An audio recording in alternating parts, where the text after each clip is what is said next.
Hey guys, in today's spot, we'll be checking out the Hasbro Marvel Legends Spider-Man Homecoming. This is the Spider-Man and Iron Man Sentry 2-pack.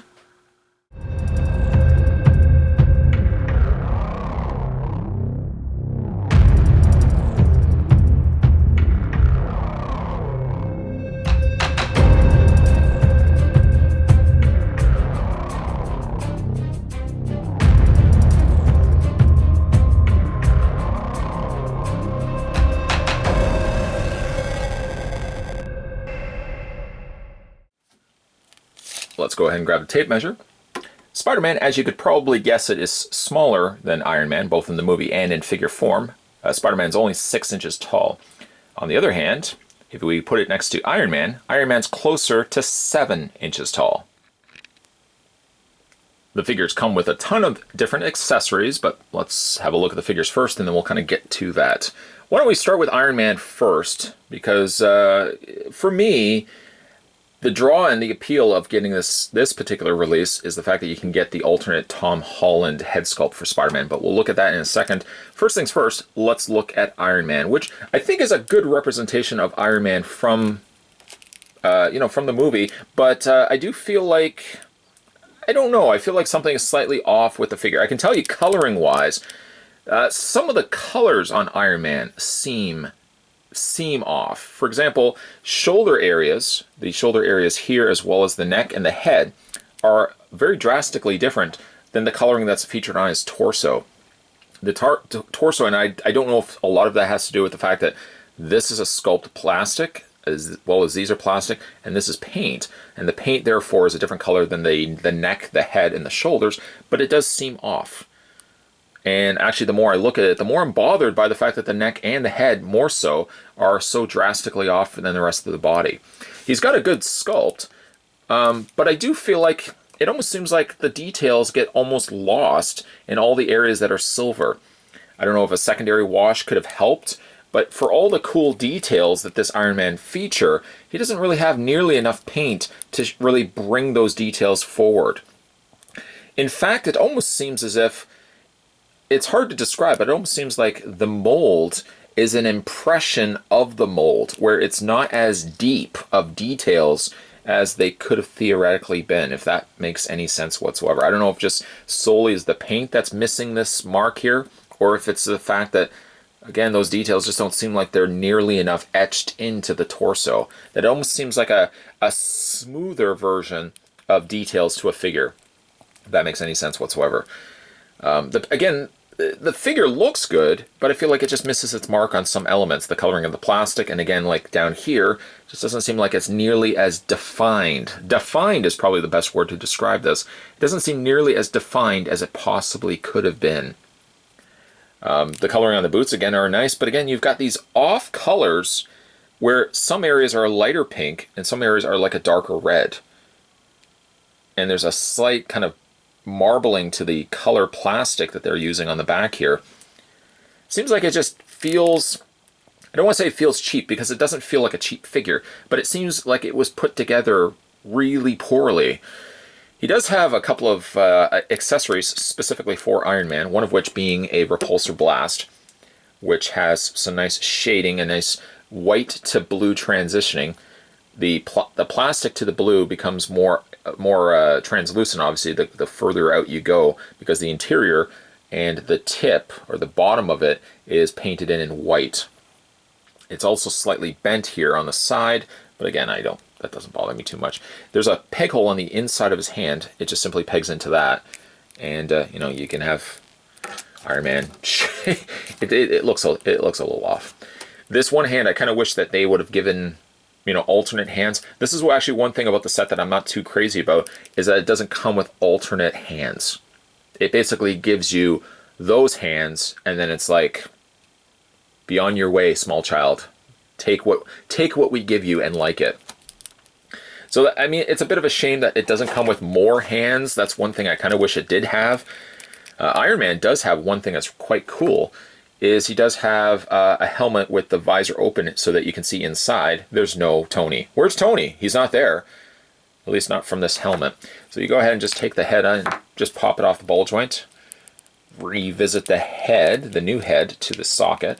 Be mindful, though, I will say this, be mindful that when you're putting the head on, you don't accidentally push down on this, because of course this is just, it looks like it's just attached by a peg and probably glue on either side, but you know, it probably won't stand much resistance against it. And you know, again, that looks neat, especially if you're, for example, having a Hall of Armors display for your Marvel Legends. I mean, that looks good because it looks like Tony is either going into the suit or he has since left the suit. So I do appreciate that. That's a nice little small touch. It kind of makes up for the fact that the paint just seems so off on Iron Man here. Poseability on this guy. I think for this, we'll put the head back on the way it was. Just seems strange looking at a cavity of a head. There we go. By the way, actually, before we just look at the poseability, Iron Man's face, which I didn't spend really a lot of time on, looks good.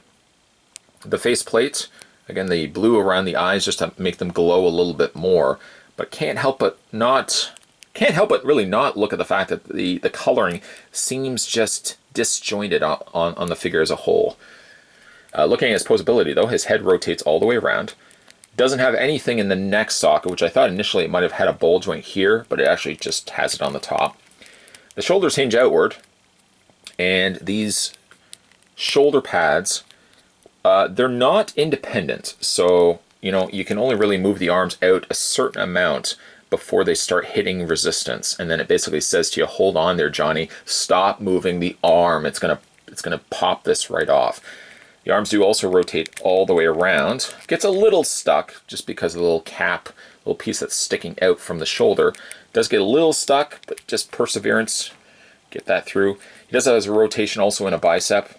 A double hinge on the elbow, though really you can't get much in the way of a double hinge out of this guy. It just seems like it doesn't, you kind of have to hold the bicep, pull the arm to get the one hinge working, and then you get that second bend. But it doesn't do it nearly enough, I think, to warrant having two bends in the elbow. You get also your rotation going in your hand, and the hands hinge back and forth. This would be a perfect segue to lead into interchangeable hands. Unfortunately, that segue for this review doesn't exist.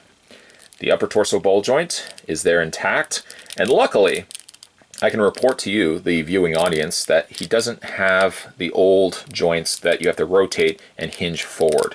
This has a good universal joint. It actually just looks like a ball joint to be exact, but he does have technically a swivel at the top of the thigh.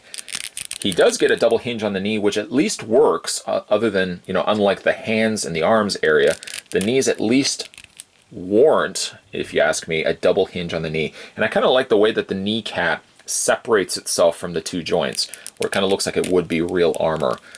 Then finally you got your foot pivot, no ankle rocking whatsoever. So there is Iron Man. Put him right there. Hopefully get in the stand. Next, moving on to Spider-Man. Now again, we've gotten the Spider-Man before, but this is the Spider-Man with the alternate Tom Holland head sculpt, which we will look at in a second. But again, not really much to cover off on this guy that I haven't already looked at before on the Marvel Legends Homecoming series of Spider-Man figures. So basically, like, it's the same mold. It's got some nice printing on the blue portion of the costume, which again is just as faithful as it was on the original figure. The one thing I will mention, though, is once again the webbing just seems a really dirty wash. On the head portion, the torso, and on the arms, there's all this extra blue-gray wash that's been added to it that almost makes the figure look kind of on the dirty side. In fact, I would almost say that the basic release of Spider-Man, which I might have even mentioned in the beginning of that other review, that the basic Spider-Man had a better paint scheme than what we ended up getting on the Marvel Legends, which just seemed very, very dirty. Like, look at all the excess amounts of paint that's been added to those little recessed webbed areas of the arms. It's a little too much for my liking. Much like the Spider-Man, though, or much like the Iron Man, Spider-Man doesn't have any sort of alternate hands. What you get is a closed fist. What you get is a web shooting hand. That's what you get, and nothing more. I suppose you could easily just swap this out, because I think the other Spider-Man didn't come with alternate hands. He may or may not have. But you could swap those out, obviously just popping those out and replacing them. Head sculpt's good. good. I do like that one eye is slightly closed than the other, but I don't know why, and I'm hoping the camera will see it. I've got one big line running through Spider-Man's eye. I don't know why there's a line through his eye. I don't know why. I was going to say, I guess I'll die, but that's no. That only works for the little old lady who swallowed a fly, which again, I don't know how swallowing a fly would make you die, but I guess she'll die. The head sculpt, again, is good. I do like that the one eye is a little bit more closed, but I just wish there wasn't a big line through the white portion of his eye. I don't know if that's for every Spider-Man figure. It probably is only for this. I'm lucky enough. I'm the lucky guy that had that big line on my figure. The other eye is completely fine, other than the fact it's got excessive amounts of this blue wash all over the webbing. Other than that, the face sculpt is good. The real money, obviously, is the fact that you're going to be getting a replacement head sculpt, which we can just pop off. And actually, truthfully, the Spider-Man, hold on, Iron Man, hold on, pick him up. The one thing what's interesting, though, is that they packaged the Tom Holland Peter Parker head as the defaulted head. But I thought, you know what? I want to leave something for reveal, so what I did was I just replaced the heads. Now, the Spider-Man head is much smaller than the Tom Holland head, but I guess you could say it's just the fact that his hair sticks out a little bit further, that the mask would be squishing that all down. Would I say Tom Holland? Vaguely. I see it, and I somewhat don't see it. It actually kind of looks like, and I can't remember the actor's name, from like the 80s. He was around for the 80s, and he just disappeared. Rambling Rose, I think he was in. He was in a movie called Witness, where Harrison Ford, I think, went to an Amish country, and he was a boy there. Kind of looks like him. I think he was also in a movie called, and I watched this last year, The White Witch, or something like that, where the kid gets locked up in a school, kind of in the school closet. Can't remember the name of that movie right off the top of my head, because I really wasn't planning on talking about it. If I had planned on talking about it, this is all new stuff that's just popped into my head. I probably could have researched that a little bit more. I don't remember the kid's name, I don't remember the actor's name, but I think it looks a little bit more like him, and a little less like Tom Holland. If you look from a distance and sort of squint, I'm doing that right now. No, I can still see what I'm doing. It kind of looks like Tom Holland, but it does look like it could have used a little bit more work. I think it looks a little bit more like him from the side and slightly on an angle than it does from the front.